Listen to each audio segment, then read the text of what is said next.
হঠাৎ করেই বড় ধরনের রাজনৈতিক বিপর্যয়ের মুখে পড়েছে বিশ্বের চতুর্থ বৃহত্তম অর্থনীতির দেশ জাপান।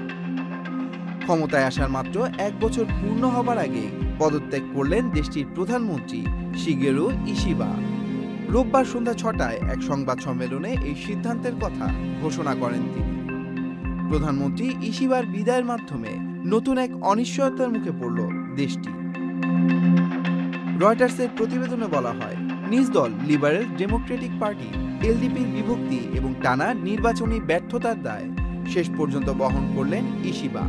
নিম্নকক্ষে আগেই সংখ্যাগরিষ্ঠতা হারিয়েছিল এলডিপি ও তাদের জোট সঙ্গী। দলটি গত জুলাইয়ে উচ্চকক্ষের নির্বাচনে পরাজিত হবার পর দলের ভেতর সমালোচনা চরমে পৌঁছায়।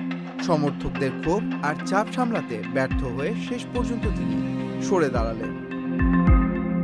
প্রধানমন্ত্রী হবার সময় ইশিবা প্রতিশ্রুতি দিয়েছিলেন দেশের মুদ্রাস্ফীতি নিয়ন্ত্রণ এবং দলীয় সংস্কারের। কিন্তু ক্ষমতায় আসার পর থেকেই এলডিপি একের পর এক বেশ কিছু তহবিল কেলেঙ্কারিতে জড়ায়। এর উপর বাড়তি জীবনযাত্রার ব্যয়ে ক্ষুব্ধ সাধারণ ভোটাররা শাসক দলের উপর আস্থা হারাতে শুরু করে। ফলে দলের আভ্যন্তরীণ দ্বন্দ্ব আরও জটিল আকার ধারণ করে। পদত্যাগের সংবাদ সম্মেলনে ইশিবা বলেন, আমেরিকার সাথে বাণিজ্য সমঝোতা সম্পন্ন হয়েছে। প্রেসিডেন্টও নির্বাহী আদেশ দিয়েছেন। আমরা কঠিন এক পথ পার করে এসেছি। তবে আমি মনে করি এখন নতুন প্রজন্মের সময় দায়িত্ব নেবার।